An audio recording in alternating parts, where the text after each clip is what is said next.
우리가 예수님 믿지 않는 사람들을 교회로 초청하거나 또 예수님 믿으라고 권면할 때 거절당하는 이유 중에 많은 큰 이유는 예수님 믿는 사람들은 말하는 것과 행동하는 것이 너무나 다르다라는 것입니다.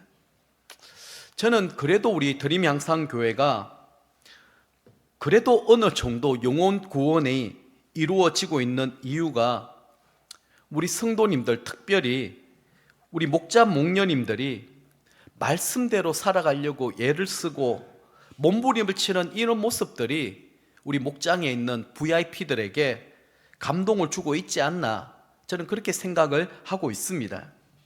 전도는 말로 하는 것이지만 실제적인 전도는 삶으로 보여주는 것입니다.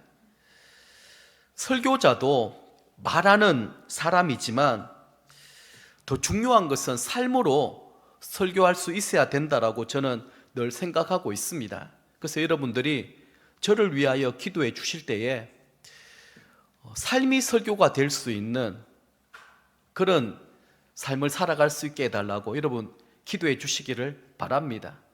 말이 앞서는 것이 아니라 삶으로 하나님을 사랑하고 또 하나님과 친밀한 관계들을 또 우리 성도님들에게 보여줄 수 있는, 그리고 하나님이 함께 하시고 역사하시는 그 증거들을 나타내 보여줄 수 있는 삶을 살아갈 수 있도록 여러분들이 연약하고 부족한 저를 위하여 계속해서 기도해 주시기를 부탁드립니다. 조이 도우슨의 하나님을 경외하는 삶이라고 하는 책이 있습니다. 이 책에 보면 예수님이 이 세상에 오신 이유에 대하여 이렇게 정리하고 있습니다. 아버지의 형상을 우리에게 보여주기 위해서, 십자가에서 죽으심으로 온 세상의 죄를 구속하시기 위해서, 죽음과 부활로서 어둠의 권세를 깨트리기 위해서, 우리에게 어떻게 살아야 하는지 친히 보여주시기 위해서, 우리의 생명이 되기 위해서. 제가 네 번째 노란색으로 좀 강조하여 이 표시를 하였습니다.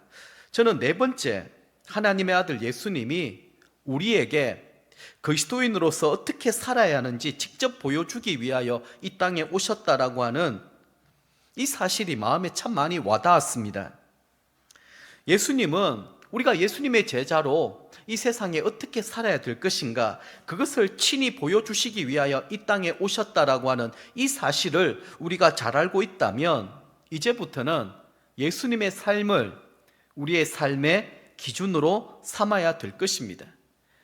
그리고 우리는 누가복음 말씀을 계속 읽고 묵상하고 있는데, 주님, 저도 예수님의 성품, 예수님의 인격, 예수님의 비전을 닮아가게 해주세요. 저는 연약하고 부족하지만 성령님, 제 마음을 만져주세요. 그렇게 우리가 기도하면서 말씀을 함께 묵상하고 또 말씀 가운데 기록된 대로 순종하며 또 실천할 수 있기를 바랍니다. 그래서 오늘은 예수님의 삶이 담겨 있는 메시지, 특별히 사건 세 가지를 통하여서 예수님은 누구신지, 우리를 위하여 무슨 일을 하셨는지, 나는 어떤 예수님을 믿어야 되고 의지해야 되는지 함께 말씀 가운데 교훈을 받을 수 있기를 바랍니다. 자, 첫 번째는 나병 환자의 치유가 12절부터 16절까지 나오는데, 예수님께서 한 동네에 계실 때 온몸에 나병 들린 사람이 예수님께 나왔습니다. 당시 나병은 불치의 병이었습니다. 문둥병이라고 불리기도 하고 지금은 한센병이라고 또 그렇게 또 칭하기도 합니다. 나병에 걸리면 신경이 마비되고 관절과 신체의 모든 연골이 녹아내립니다. 초기에는 눈썹이 빠지고 병이 진행되면 코가 삐뚤어지고 얼굴이 괴물처럼 흉측하게 변해버립니다. 나중에는 눈이 멀고 손가락, 발가락이 다 떨어져 나갑니다. 그러면서 죽게 되는 아주 무서운 그런 질병이라고 말할 수 있습니다. 그런데 더 큰 문제는 온몸에 신경이 다 죽어 있기 때문에 통증을 전혀 느끼지 못한다라는 것입니다. 나병 환자는 육체적인 고통은 그렇다 손 치더라도 여러분, 자기 얼굴이 어그러지고 몰골이 흉측스럽게 이렇게 변해가는 모습을 거울을 통하여 매일마다 보게 될 때 그 마음의 고통은 과연 어떠할까요? 이루 말할 수 없는 자괴감, 절망감, 좌절감이 밀려오게 되었을 것입니다. 나병 환자의 고통은 단지 거기에만 그치지 않습니다. 접촉성 전염병이었기 때문에 나병에 걸리게 되면 사람들로부터 철저하게 격리되었습니다. 그래서 구약 레위기 13장 45절 46절 말씀을 보면 나병 환자는 자기 옷을 찢고 머리를 풀고 윗입술을 가리고 부정하다 부정하다 이렇게 소리치며 다녀야만 했던 것이죠. 그 부정함으로 말미암아 진중에 들어올 수도 없었고 혼자 진 밖에서 외롭게 비참하게 살아갈 수밖에 없는 그런 운명이었습니다. 오늘 본문에 등장하는 나병 걸린 이 환자는 온몸에 나병이 들려있다, 그렇게 묘사하고 있습니다. 병이 상당히 많이 진행된 것이죠. 하지만 그는 다른 나병 환자들하고는 좀 다른 특별한 부분이 있었습니다. 12절 하반절 말씀 보십시오. 주여 원하시면 나를 깨끗게 하실 수 있나이다. 자, 이 말씀을 미루어 진작해 볼 때 여기에는 두 가지 의미가 담겨 있습니다. 주여 원하시면, 이 말은 주님이라면 나의 질병을 치료하고 고쳐주시고 회복시켜 주실 수 있다라고 하는 믿음입니다.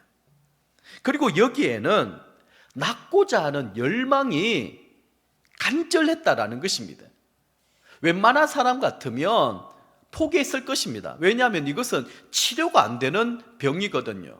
회복될 수 없다라는 것을 많은 사람들이 알고 있기 때문에 아마 그냥 포기할 수밖에 없는 자포자기하는 인생을 살았을 것입니다. 그러나 예수님이 자기 병을 깨끗하게 치료해 주실 수 있는 분이시라고 하는 확신, 믿음이 있었고 주님 앞에 이렇게 엎드려 간절하게 간청하는 간절함, 절박함, 절실함이 있었던 것입니다. 이때 예수님이 어떻게 말씀해 주셨습니까? 13절 말씀 보십시오. 같이 한번 읽어보겠습니다. 예수께서 손을 내밀어 그에게 대시며 이르시되 내가 원하노니 깨끗함을 받으라 하신대 나병이 곧 떠나니라. 아멘. 자, 여기에는 예수님이 이 나병 환자를 치료해 주시고 고쳐 주시는데 세 가지 단계가 있음을 우리는 알 수가 있습니다. 첫 번째 단계가 뭐냐? 마음의 병 치유입니다. 예수님은 앞에 제가 잠깐 언급하였던 나병 환자의 마음의 고통이 어떠한지를 너무나 잘 알고 계셨습니다. 그래서 그 몸에 손을 대셨다, 그렇게 성경은 기록하고 있죠. 여기 예수님이 손을 대셨다, 이 말에 우리는 주목할 수 있어야 되는데 이 헬라어 단어 하포라고 하는 단어인데요, 이 단어가 마가복음 5장에도 나와 있습니다. 12회 혈루병 앓고 있었던 여인이 많은 사람들이 운집하여 몰려있을 때에 내가 예수님의 그 옷가에 옷자락만 만져도 내 병이 나을 수 있다라고 하는 확신, 이 믿음, 이 간절한 마음을 가지고 손을 대는 것을 가지고 헬라어 하포, 내가 손을 댄다, 이런 의미입니다. 그런데 이 헬라어 원어의 뜻이 무엇인가 하면 붙들어 맨다 혹은 불을 붙이다, 이런 두 가지 의미가 있습니다. 머릿속에 여러분들 한번 그려보시면 좋겠습니다. 자, 많은 사람들이 나병 환자가 왔을 때 다들 기피합니다. 부정하게 생각을 합니다. 저 사람은 뭔가 우리가 알지 못하는 죄를 지었기 때문에 저 질병에 이 고통을 당하고 있다, 그렇게 사람들은 생각하고 있었던 것이죠. 그런데 그런 나병 환자를 예수님께서 손을 내밀어 나병 환자에게 되셨다, 이 말은 그냥 터치하는 수준이 아닙니다. 그냥 몸에 손을 얹고 기도해 주는 그런 수준이 아닙니다. 그러면 성경에서는 굳이 그렇게 표현하지 않았을 것입니다. 나병 환자를 자신에게 붙들어 매는 심정으로 끌어안아 주신 것을 말합니다. 다른 사람들은 깜짝 놀랐을 것입니다. 붙들어 맨다라는 말은 연합시킨다라는 것입니다. 딱 달라붙게 만든다라는 것입니다. 그 나병 환자를 주님이 끌어안아 주신 것입니다. 그리고 좌절과 절망으로 인하여 자포자기의 상태에 있었던 그 메마른 심령에 불을 붙여주신 것이죠. 그 불이 무슨 불일까요? 성령의 불입니다. 예수님은 누구보다 나병 환자가 가졌던 이 내면의 고통을 너무너무 잘 알고 계셨고 공감해 주셨습니다. 그 나병으로 인하여 그가 얼마나 많은 멸시와 천대를 받았으며 왕따를 당하고 그 상처, 이 투성이의 삶을 살 수밖에 없었던 그의 삶의 모든 걸음들을 주님은 다 알고 계셨던 것입니다. 우리 주님께서는 그런 삶을 살아왔던 나병 환자를 더럽다고, 부정하다고 외면하지 아니하시고 많은 사람들이 보는 앞에서 따뜻하게 품어주셨던 것입니다. 그리고 죽어가는 그 심령에 성령의 불을 붙여주신 것입니다. 자, 두 번째 단계는 육신의 병 치유입니다. 13절 말씀 다시 보십시오. 내가 원하노니 깨끗함을 받으라. 여기 내가 원한다, 이 말은 나병 환자가 고백하였던 주님이 원하시면, 이 말에 대한 응답입니다. 이게 놀라운 비결이 담겨 있습니다. 우리의 믿음만큼, 우리의 믿음의 분량만큼 하나님은 역사하신다라는 것입니다.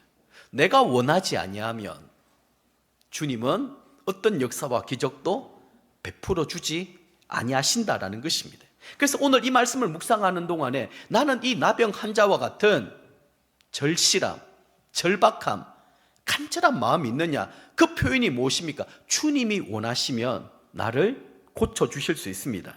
나를 치료해 주실 수 있습니다. 그 응답이 내가 원하노니 깨끗함을 받으라 입니다. 믿음의 분량만큼 주님은 역사하고 기적을 베풀어 주시는 것입니다. 이런 믿음의 많은 사람들을 보시면 소경 바디메오도 그렇고요, 삭개오도 그렇고요, 오늘 본문에 또 등장하게 되는 중풍병자나 그리고 이 세리였던 이 레위로 살펴보게 되면 이런 간절함, 절실함이 있었습니다. 그 믿음의 간절함에 따라 주님께서 응답해 주시고 그 문제를 해결해 주시고 또 회복시켜 주셨던 것을 우리는 볼 수가 있는 것입니다. 내 마음이 건조하고 딱딱하고 굳어 있으면 성령께서 행하시는 어떤 역사와 기적도 우리는 기대하면 안 됩니다. 아무런 일들도 일어나지 않을 것입니다. 자, 세 번째 단계는 공동체 생활 회복입니다.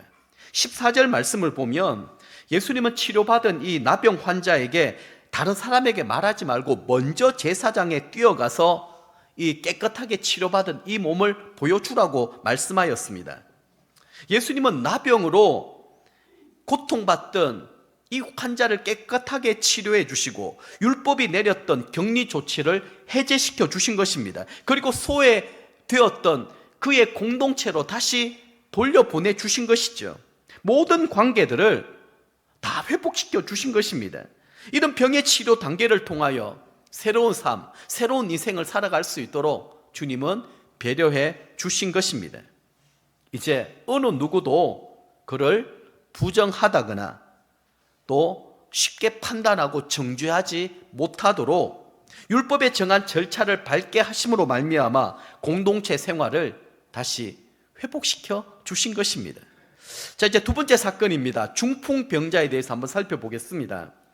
자, 하루는 예수님께서 말씀을 가르치실 때에 갈릴리의 각 마을과 유대와 예루살렘에서 온 바리새인과 율법 교사들이 앉아 있었다라고 성경은 기록하고 있습니다. 예수님의 가르침의 현장입니다. 근데 보십시오. 똑같은 말씀을 듣고 있는데 어떤 사람은 스폰지처럼 그 주님의 말씀을 믿음으로 받아들여서 기적과 역사를 체험하는 사람이 있습니다. 어떤 부류의 사람은 그 말씀을 흠잡고 헐뜯기 위하여 눈에 불을 켜고 지켜보고 있는 것입니다. 여러분, 어떻게 이런 일들이 일어날 수가 있을까요? 근데 이때 한 중풍병자를 사람들이 침상에 메고 옵니다. 19절 상반절 한번 보십시오. 무리 때문에 메고 들어갈 길을 얻지 못한지라. 머릿속에 이 상황을 한번 그려보십시오. 많은 사람이 운집해 있는데 중풍병자가 마음대로 움직이지 못하니까 친구들이 침상채 들고 온 거예요. 그런데 그 군중 속에 삐집고 들어갈 수가 없습니다. 장애물에 부딪히게 되었죠. 그리고 이들이 택한 방법이 무엇이었을까요? 19절 하반절입니다. 지붕에 올라가 기와를 벗기고 병자를 침상채 무리 가운데로 예수 앞에 달아내리니. 우리가 주님 앞에 나아갈 때는 이런 장애물을 만날 수 있습니다. 이런 걸림돌을 경험할 수도 있습니다. 그렇다고 해서 중풍병자와 친구들은 포기하지 않았습니다. 아이고, 지금은 너무 할 수 있는 상황이 아니니까 다음 기회로 미루자, 그렇게 하지도 않았습니다. 과감하게 지붕 위로 올라가서 기와를 벗기고 중풍병자를 침상채 예수님 앞에 달아내렸습니다. 주님은 이 모든 과정들을, 일들을 다 지켜보고 계셨습니다. 20절 말씀 한번 볼까요? 같이 읽습니다. 예수께서 저희 믿음을 보시고 이르시되 이 사람아 내 죄사함을 받았느니라. 아멘. 나병 환자와 똑같은 상황이죠. 주님은 저희 믿음을 보시고 그리고 역사와 기적을 베풀어 주셨습니다. 나병 환자가 주님이 원하신다라면 이런 확신, 믿음으로 간절하게 엎드렸을 때에 주님의 역사, 기적이 일어났던 것처럼 주님은 그 간절함, 절실함, 절박함을 외면하지 않았습니다.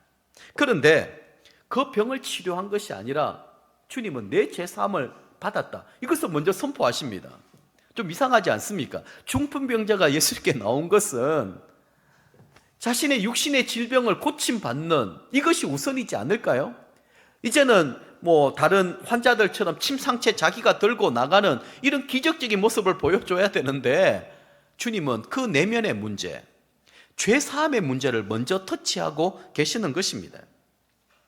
누가는 예수님께서 그들의 믿음을 보시고 중풍병자의 죄를 사해 주셨다라는 이 사실을 강조하여 기록하고 있습니다. 이렇게 말씀하신 이유가 있습니다. 사실은 이 중풍병자의 마음의 고통이 자신의 육신의 질병을 치료받는 것들보다 지금 내 마음의 답답함, 내 마음에 지금 억눌려 있는 이 문제가 먼저 해결받아야 된다라고 그렇게 생각하고 있었던 것입니다. 유대인의 전통에 따르면 병자는 성전에 들어갈 수가 없었습니다. 부정하다고 여겼습니다. 그러다 보니 율법이 정한 속죄제를 제때에 제대로 드릴 수가 없었던 것입니다. 그러다 보니 자기 속에 죄가 자꾸만 쌓이는 것 같은 그런 죄책감, 그런 마음의 불편함, 그런 것들이 있을 수밖에 없었던 것이죠. 율법과 전통 아래에서 이 중풍병자에게는 다른 어떤 것들보다 자기 죄를 용서받을 수 있는 길이 없었던 것입니다. 나도 뭔가 좀 속죄제를 드리면서 마음의 자유함을 얻어야 될 텐데 하나님 앞에 떳떳하게 나아갈 수 없는 그 답답하고 불편한 마음들, 좀 공감이 좀 되십니까? 예수님은 중풍병자와 그를 데려왔던 친구들의 믿음을 보시고 죄사함을 먼저 선포해 주셨다.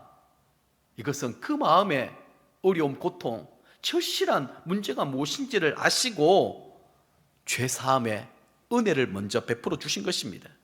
자, 이것을 통하여 우리 주님은 어떤 분이십니까? 우리의 병을, 질병을 고쳐주실 능력이 있을 뿐만 아니라 더 중요한 것은 우리의 죄 문제를 해결해 주실 수 있다는 것입니다. 성경은 우리의 죄 문제를 두고 이렇게 약속하고 계십니다. 요한일서 1장 9절 말씀 같이 한번 읽어보겠습니다. 만일 우리가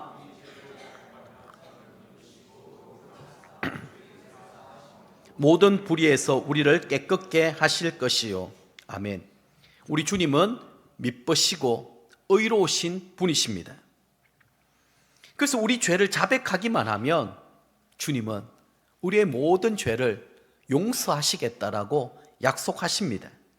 혹시 내 죄는 너무 커서 용서받지 못한다고 생각하는 분이 계십니까? 혹시 내 죄는 너무 오래되어서 절대 용서받을 수 없다고 생각하시는 분은 또 없으십니까? 걱정할 필요가 없습니다. 예수님은 바로 그런 분들을 위하여 이 땅에 오셨고 십자가를 지시고 대속의 그 피, 보혈을 흘려주셨습니다. 주님의 보혈로 씻지 못할 죄는 아무것도 없습니다. 자, 이러한 사건을 통해 예수님이 우리에게 무엇을 말씀하고 계십니까? 24절 상반절 말씀 보십시오. 그러나 인자가 땅에서 죄를 사하는 권세가 있는 줄을 너희로 알게 하리라.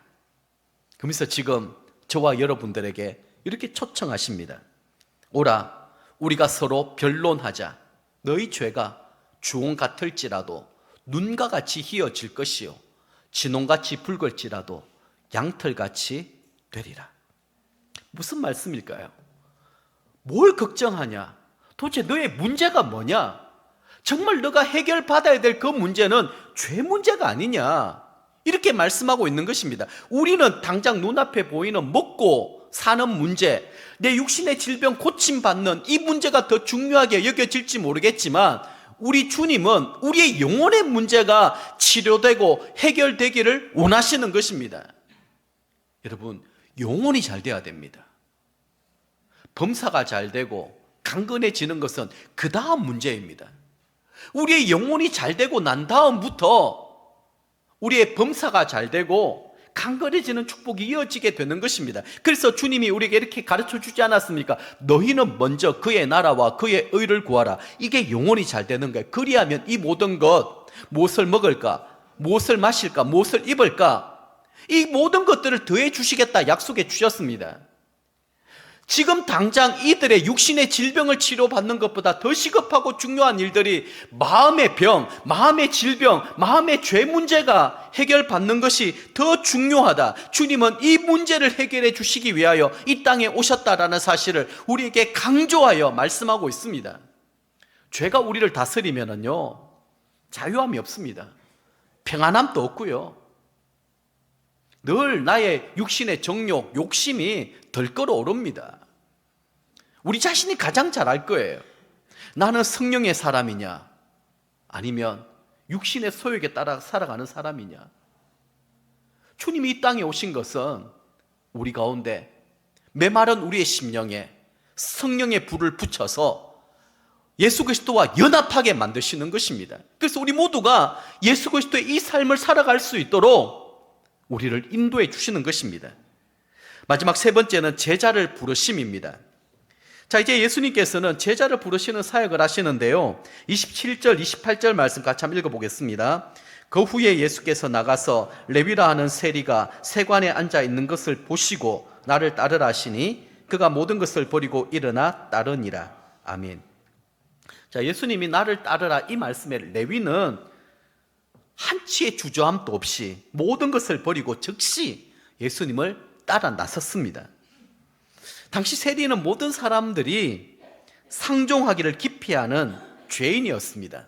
그 이유가 있는데요, 당시 로마는 세금을 거둘 때 어떤 원칙과 근거를 가지고 세금을 산출한 것이 아니라 세리에게 모든 권한을 다 맡겨 주었습니다. 그 세리는 사람들에게 바가지를 씌워가지고 일정 액은 로마에 바치고 나머지는 자기가 다 착복해 버린 것입니다. 그래서 세리는 부정한 방법으로 남의 돈을 착복하는 아주 못된, 잘못된 사람이라고 하는 인식이 그 가운데 팽배해져 있었던 것입니다. 거기에다가 로마의 앞잡이 노릇을 하니 민족의 반역자처럼 그렇게 취급을 당하게 된 것이죠. 이러다 보니 유대 사회에서는 세리를 죄인으로 규정을 하고 아예 상종조차 아니하고 왕따를 시켜버린 것입니다. 자, 그렇다면 우리 예수님이 왜 그런 레위를 하필 제자로 택하고 따르게 하셨을까요? 이걸 여러분 유심하게 보셔야 됩니다. 그 이유는 예수님께서 그 레위를 과거부터 지금까지 쭉 지켜보고 계셨기 때문입니다. 예수님은 세간에 앉아있는 세리 레위를 보고 계셨다라고 성경은 기록하고 있죠. 자, 27절 말씀 한번 보십시오. 레위라 하는 세리가 세관에 앉아 있는 것을 보시고, 여기 보시고라고 하는 단어는 단순히 보는 수준이 아닙니다. 주의 깊게 보는 것이고 눈여겨본다라는 것입니다. 우리는 여기서 예수님께서 레위에게 관심을 갖고 아주 주의 깊게 살펴보고 계셨다라고 하는 이 사실을 주목할 수 있어야 됩니다.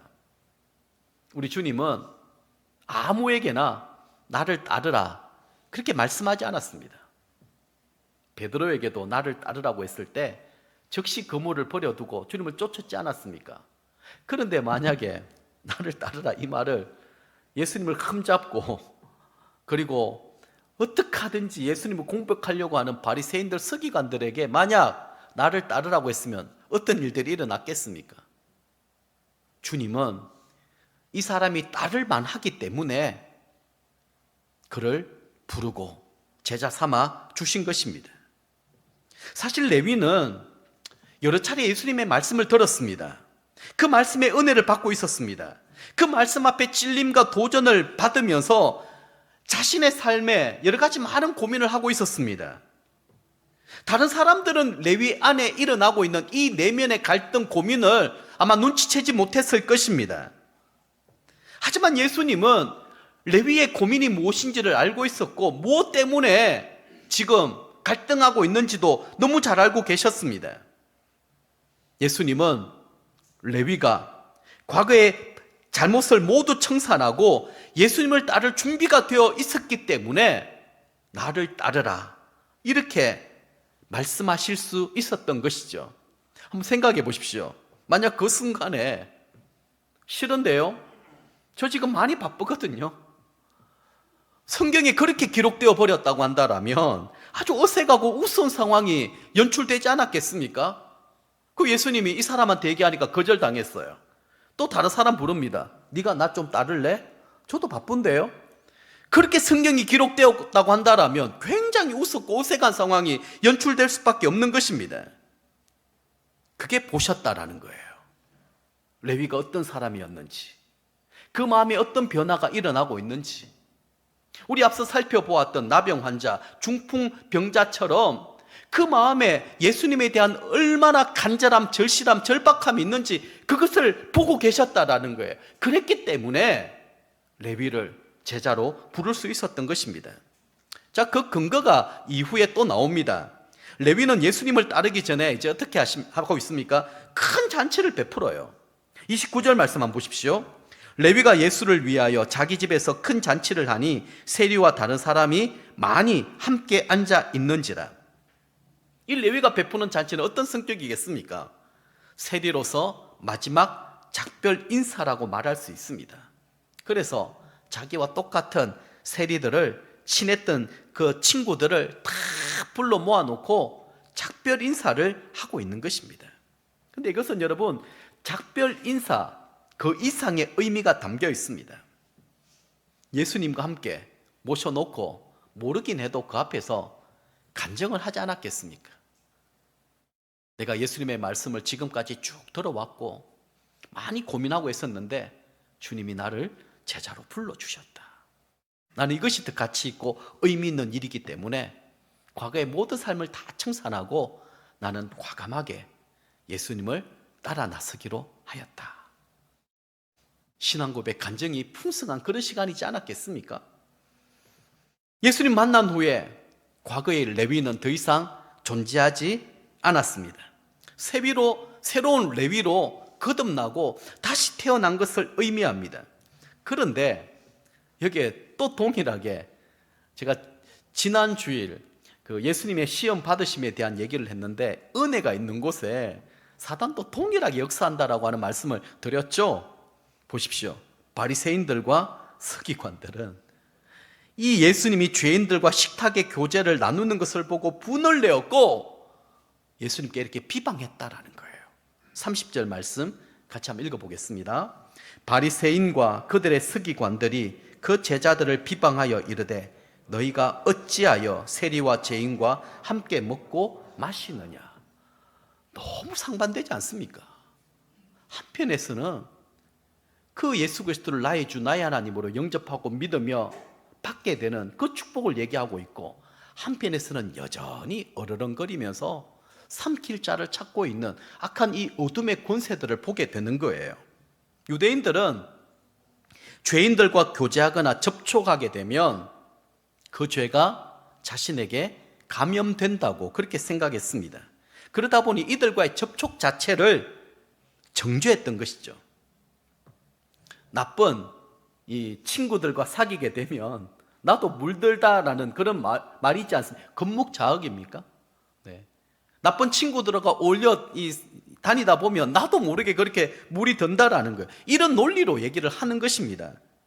이것을 이제 그 병자로 얘기를 하면 우리가 뭐 코로나라든지 뭐 최근에 독감 이런 게 있습니다만 전염성이 강하지 않습니까? 가까이 하면 그 질병이 내게 옮아오지 않습니까? 그러면은 멀리 하는 것과 같이 그렇게 했던 거예요. 가까이 오지 마. 마스크를 끼고 그 사람하고는 상종을 좀 안 하려고 하는, 지금까지 그런 삶을 살아왔다라는 거예요. 그런데 의사라면 어떻겠습니까? 의사의 경우는 다릅니다. 의사는 환자를 만나야지만 그 환자를 치료할 수 있는 것이죠. 유대의 지도자들은 예수님이 죄인들과 만나 교제하는 것 그 자체를 즐거워하며 즐기는 줄 그렇게 오해하고 의심하였습니다. 보는 대로 판단한 것이죠. 그러나 죄인들과 병자들을 만나는 것이 예수님의 의무였고 사명이었습니다. 예수님은 죄인 한 사람이라도 더 만나는 것을 아주 중요하게 생각했던 것이죠. 그래서 오늘 본문에서 우리에게 이렇게 말씀하고 있는 것입니다. 31절 32절 말씀 다시 한번 읽어보겠습니다. 예수께서 대답하여 이르시되 건강한 자에게는 의사가 쓸데없고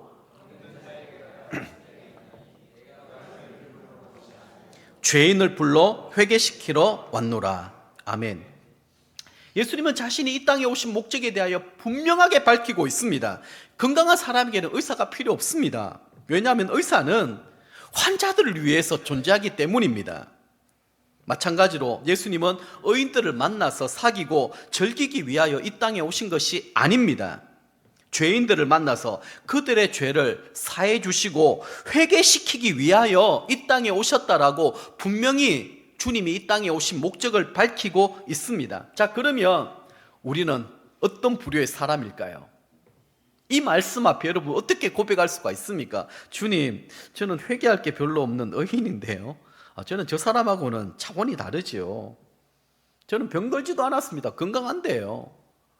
아마 그런 사람들에게는 예수님이 필요가 없을는지 모르겠습니다. 그러나 내가 죄인임을 고백하고 지금 내 몸에 심각한 질병에 걸려 있어서 간절함, 절박함, 절실함이 있다고 한다면 우리 눈앞에 계신 예수님이 다르게 보이게 될 것입니다. 주님을 간절히 원하고 또 원하지 않겠습니까? 그것을 두고 얘기하는 거예요. 우리 교회는 어떤 교회가 되어야 되겠습니까? 의인들과 건강한 사람들이 교제하고 즐기고 누리는 그런 교회 공동체가 되어야 되겠습니까? 그런 모임은 많이 있습니다. 그러나 교회는 죄인들을 초청하고 병든 자들이 와서 치료되고 회복되는, 예수 그리스도의 이름으로 회복되고 자라가는, 그게 건강한 공동체가 되지 않겠습니까? 말씀을 맺도록 하겠습니다. 예수님께서 이 땅에 오신 이유는 단순히 우리의 육신의 질병을 치료해 주시기 위한 그런 목적이 아니었습니다. 우리의 영혼의 문제, 죄 문제를 해결해 주시기 위하여 이 땅에 오셨습니다. 이 문제가 해결되어야지만 영원한 생명, 영생의 문제로 직결되기 때문입니다. 지금 우리는 무엇이 급할까요? 무엇이 시급할까요? 내 몸에 있는 질병입니다. 주님, 이거 빨리 좀 치료해 주십시오. 당장 먹고 사는 문제입니다. 중요하죠. 그러나 우리 주님은 그게 중요한 것이 아니라고 또다시 우리에게 말씀하고 있습니다. 혹시 여러분들 가운데 나는 예수님 믿고 싶은데 지은 죄가 너무 많아서 면목이 없고 창피해서 아직까지 예수님 믿을 수 없다고 생각하시는 분이 있다면 예수님은 바로 그런 분을 위해서 이 세상에 오셨다는 사실을 믿으시기를 바랍니다. 혹시 우리 가운데 이 가진 것이 너무 없어서 이 교회에 나가는 것이 너무 창피하고 부끄럽다고 생각하는 분이 계신다라면 우리 주님은 그런 분을 위하여 이 세상에 오셨습니다. 아무것도 가진 것이 없는 사람을 부유하게 해서 오히려 부유한 자를 부끄럽게 만들기 위하여 이 세상에 오셨다라는 것이죠. 나는 배운 것도 없고 아는 것도 너무 없다고 생각하는 분이 계신다라면 예수님은 그런 작고 연약하고 어리석은 사람을 지혜롭게 만드셔서 스스로 똑똑하고 잘났다고 생각하는 그 사람을 오히려 부끄럽게 만드시는 분이십니다. 나는 정말 쓸모없는 인간이야, 그렇게 생각하는 분이 있다면 그렇습니다. 내가 쓸모없는 인생이기 때문에 그 사람이 가치 있고 의미 있는 삶을 살아갈 수 있도록 주님이 우리 가운데 찾아오셨고, 우리에게 삶의 의미, 삶의 목적을 발견하게 해주신 것입니다. 예수님은 건강한 사람에게 의사가 필요한 것이 아니라 병든 사람에게 필요하다라고 말씀해 주셨고, 의인을 부르러 온 것이 아니라 죄인을 부르기 위하여 오셨다라고 말씀하셨습니다. 우리 모두는 지금 예수님 앞에서 내가 병든 인생이고 죄인 중에 괴수임을 고백할 수 있어야 됩니다. 거기서부터 은혜가 시작됩니다. 거기에서 삶의 변화가 시작됩니다. 여전히 나는 의인이라고, 나는 건강하다고 고백하게 되면 예수님과 전혀 상관없는 그런 인생을 살아갈 수밖에 없는 것이죠.